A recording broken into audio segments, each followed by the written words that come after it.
Assalamualaikum warahmatullahi wabarakatuh.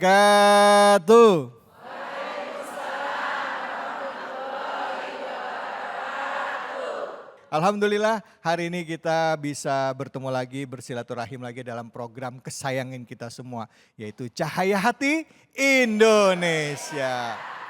Tidak lupa kita panjatkan puji syukur atas kehadirat Allah Subhanahu wa Ta'ala, dan juga kita berikan salawat dan salam kepada junjungan kita Nabi besar Muhammad Sallallahu Alaihi Wasallam beserta keluarga, sahabat dan umatnya yang setia hingga akhir zaman. Bu, sehat semuanya? Kelihatan ini muka-muka ahli sorga semuanya, amin. Biasanya yang kelihatan dari bulan Ramadan ke bulan Syawal mukanya tirus-tirus. Begitu masuk bulan Syawal akhir, masuk angin. Saya Bu termasuk orang yang begitu masuk bulan Syawal itu suka lupa makannya, ya pola hidupnya berubah lagi. Padahal bulan Ramadan kita udah dilatih yang benar, ya kan? Melatih menahan lapar dari pagi hingga matahari terbenam, menjaga lisan, menjaga amarah. Biasanya masuk Syawal pelan-pelan mulai turun. Nah, ini jadi peringatan buat kita semua dan mengingat. Nah, tema kita adalah pentingnya untuk menjaga lisan dan amarah. Nah, sebelum kita masuk ke tema kita lebih dalam, hadir bersama kita guru-guru kita. Ini Ibu Ustadz ganteng semua ini. Yang satu ini yang pertama mau saya perkenalkan, beliau adalah kawan saya dulu. Beliau ini salah satu relawan ya, aktivis relawan Aceh dulu ya Ustadz ya. Yaitu Ustadz Doni Amir Sagaf. Assalamualaikum warahmatullahi wabarakatuh. Waalaikumsalam warahmatullahi wabarakatuh, Ustadz David. Gimana Ustadz, sehat ya? Alhamdulillah. Alhamdulillah. Juga sehat, ibu-ibu semua sehat. Alhamdulillah. Nah, alhamdulillah ini ada Ustadz Doni Sagaf dan di sebelahnya sudah ada Ustadz kita, Ustadz Andi Usman Taufan. Assalamualaikum warahmatullahi wabarakatuh. Waalaikumsalam warahmatullahi wabarakatuh. Gimana kabarnya Ustadz? Alhamdulillah. Sehat-sehat ya Ustadz ya? Alhamdulillah. Kalau dari namanya nih Ustadz orang Bugis ya Ustadz ya? Benar. Andi Usman Taufan. Mama saya Bone, ayah saya Palopo. Agak kabara, Agak agak kareba bi? Reba Madeseng. Di sini ada orang Bugis? Wih, di sebelah beliau sudah hadir guru kita. Beliau ini orang Sumatera Barat ini Bu, kampung saya ini orang Padang ini. Ustadz Randy Tanjung. Assalamualaikum warahmatullahi wabarakatuh Ustadz. Waalaikumsalam warahmatullahi wabarakatuh. Masya Allah, sehat ya Ustadz? Alhamdulillah, Ini Ustadz Randy Tanjung ini sering bolak-balik dari sini ke Mekah, Mekah sini Bu, sering umroh. Setiap pulang saya selalu dapat parfum dari beliau. Alhamdulillah. Ya, emang kalau deket-deket sama orang soleh wanginya kebagian juga ya Bu ya. Ustadz terima kasih banyak sudah meluangkan waktu di sini. Baik, ya Ustadz sama-sama. ya. Masya Allah. Baik ibu-ibu, bapak-bapak semua, sebelum kita masuk ke tema saya ajak kita semua yang hadir dan juga pemirsa di rumah untuk menyaksikan terlebih dahulu tayangan berikut ini. Perkataan dan ucapan yang baik merupakan perbuatan terpuji yang mendatangkan kebaikan dan dapat meninggikan derajat baik di sisi Allah maupun di tengah-tengah manusia. Allah Subhanahu wa Ta'ala memerintahkan kita untuk mengucapkan perkataan yang baik. Dalam surat Al-Baqarah ayat 83, Allah berfirman, "Ucapkanlah kata-kata yang baik kepada manusia. Tidaklah yang keluar dari mulut kita melainkan kebaikan, minimal jika kita tidak bisa mengucapkan kebaikan, maka lebih baik diam." Jangan sampai ucapan yang keluar dari lisan kita malah menyakiti hati orang lain. Karena terkadang ucapan bisa menjadi lebih tajam dibandingkan pedang yang bisa menyakiti orang lain. Nah ini dia nih ya Bu, menjaga lisan dan juga menjaga amarah. Kadangkala Bu, ya gara-gara lisan yang kita nggak kontrol orang bisa kesinggung hatinya. Betul apa betul? Betul. Maksudnya kita nggak begitu, tapi karena orang hatinya juga lagi nggak seneng, akhirnya jadinya masalah. Ya Bu ya? Betul. Yang tadinya maksudnya silaturahim, pengen baik-baikan, jadi akhirnya hati jadi kesel. Ah gue nggak mau dateng deh, mulutnya nggak suka. Tapi ada yang bilang juga, orang walaupun mulutnya nggak enak tapi orangnya baik. Ada nggak yang kayak gitu Bu? Setuju Bu ada kayak gitu Bu? Nah aduh ada ya orang kayak gitu. Nah saya mau denger nih sama ibu-ibu, ada nggak yang punya pengalaman atau cerita kisah yang kira-kira seperti itu ya. Masalah lisan dan amarah. Silakan ada yang mau curhat? Oh iya Ibu silahkan. Namanya Ibu apa? Nama Ibu siapa dan curhatnya apa Bu? Silahkan. Bismillahirrahmanirrahim. Assalamualaikum warahmatullahi wabarakatuh. Waalaikumsalam warahmatullahi wabarakatuh. Nama saya Ibu Roikatul Jannah Tohari. Kami dari Majelis Taklim Nurul Huda. Terima kasih atas waktu yang telah diberikan kepada kami untuk sedikit curhat kepada para ustadz yang ada di depan kami semua. Masya Allah. Silahkan. Dari pertama kami akan menghadapi pengantin, ini mohon maaf Ustadz, saya ingat waktu itu kami dipanggil oleh eyang saya. Iya. Kamu besok sudah mau akad nikah. Saya pesan, satu, kamu harus nurut sama suami. Iya. Yang kedua, jagalah lisan kamu. Jagalah mulut kamu. Karena yang saya bilang bahwa mulut itu adalah siratal mustaqim di dunia. Untuk itu Ustadz, kami ini juga sebagai manusia biasa tentunya selama hidup khususnya juga pada saat sudah bersuami istri, kami sering juga melakukan hal-hal yang memang di luar di luar kemampuan kami sebagai manusia biasa. Kami selalu melakukan satu kesalahan, tapi saya ingat saya minta maaf sama Allah. Itulah yang menjadi pertanyaan kami Ustadz. Mudah-mudahan apa yang sudah menjadi niat ikhlas kami, mohon maaf pada Allah Subhanahu wa Ta'ala bisa diterima. Apakah demikian bisa diterima Ustadz? Terima kasih. Kami akhiri wabillahi taufiq wal hidayah. Wassalamualaikum warahmatullahi wabarakatuh. Waalaikumsalam warahmatullahi wabarakatuh. Ini bahasa singkatnya adalah namanya ibu-ibu walaupun udah sabar kadang-kadang suka kelepasan ya Bu ya? Betul? Iya Pak, betul Pak? Pak, ini Bapak antara mau jawab iya salah, genggok salah.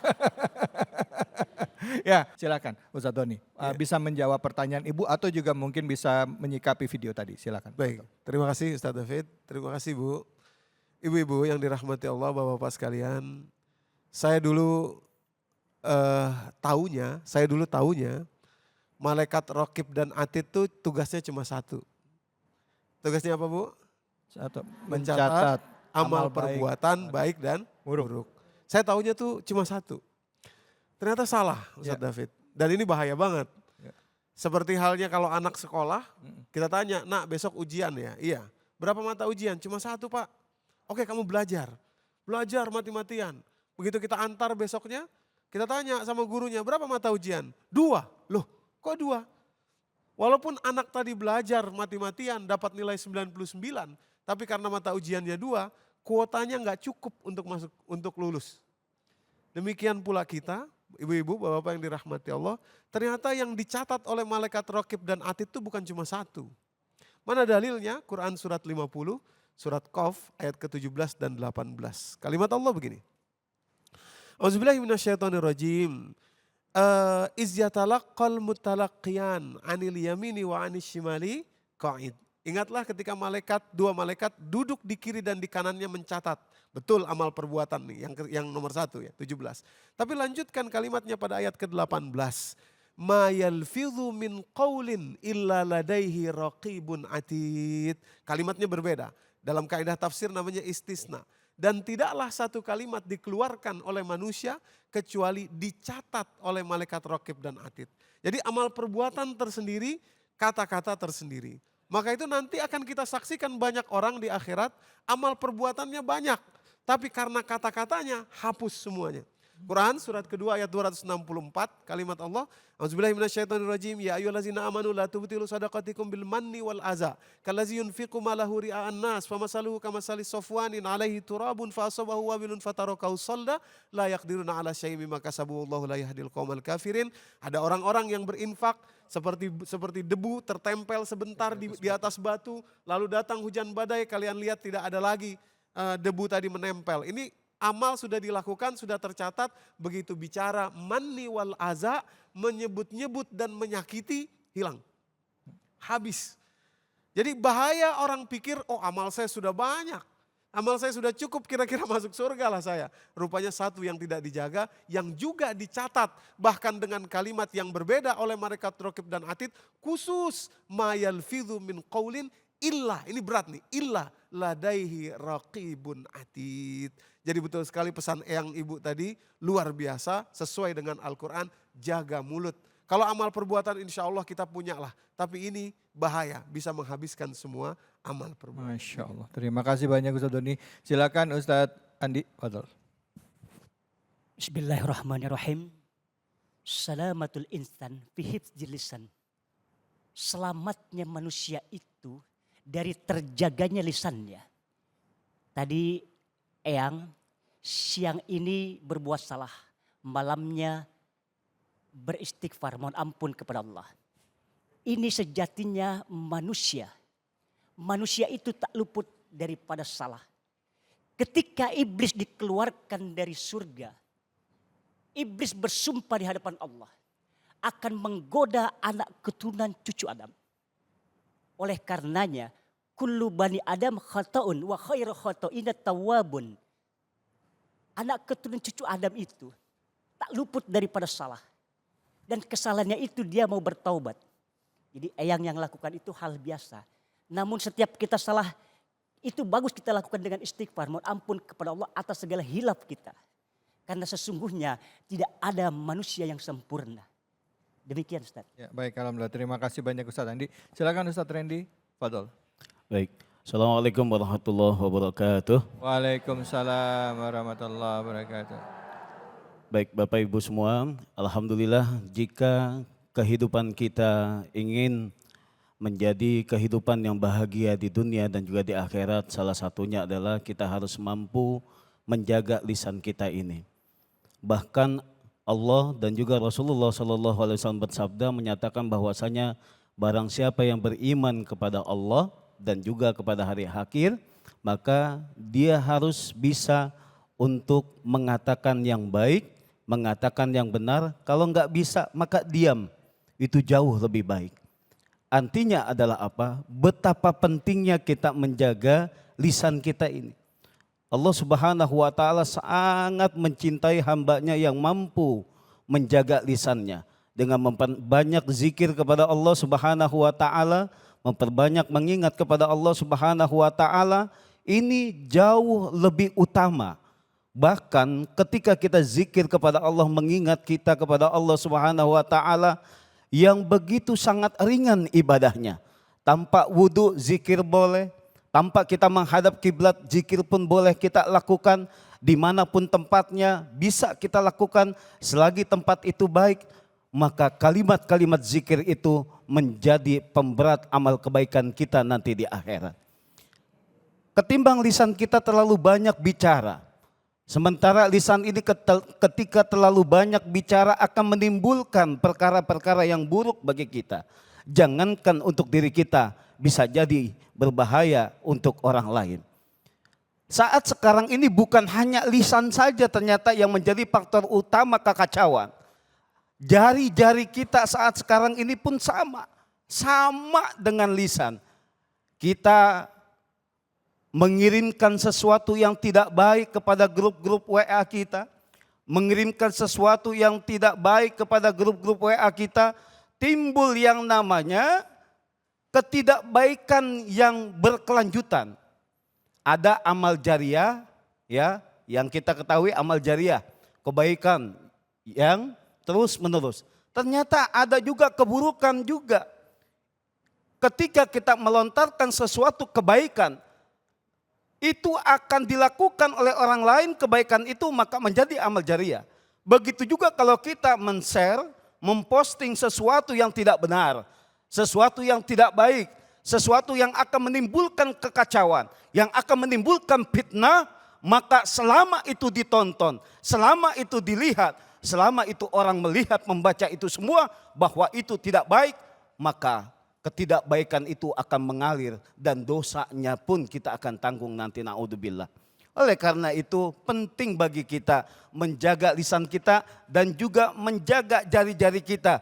Jangan sampai HP yang kita miliki WhatsApp yang kita miliki ini menjadi amal buruk buat kita. Nambah-nambahin dosa buat kita. Jangan sampai, akan tetapi kebaikan-kebaikan harus kita lakukan. Baik secara lisan maupun kita berjuang dengan jari-jari kita untuk menyebarkan amal kebaikan di muka bumi ini. Insya Allah. Baik, alhamdulillah, terima kasih banyak ustadz-ustadzku, guru-guruku. Bu, pertanyaannya sekarang, gimana caranya kita bisa ngejaga lisan sama tulisan kita? Kadangkala Bu, bener apa bener nih? Ya coba dilihat ya. Kadangkala kalau hati lagi gak enak, yang keluar di mulut sama di tangan itu bisa beda. Bener gak Bu? Betul gak Bu? Perasaan ini nih itu mempengaruhi apa yang keluar dari mulut kita. Betul ya Bu ya?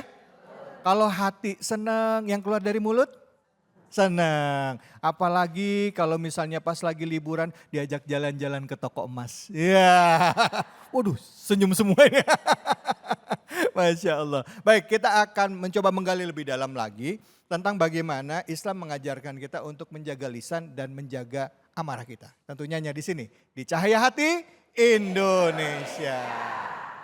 Tahirul qalbi nagiyum takirulillah Al-Mustafa Safi sallallahu alaihi lam Akhlaku wa sifatu subhana man sawa Huwa qudwaki wa habibi wa dawatun najah Ya Rasulullah Ya Habiballah Waktub lana nalaqahu nada'uka ya Rabbah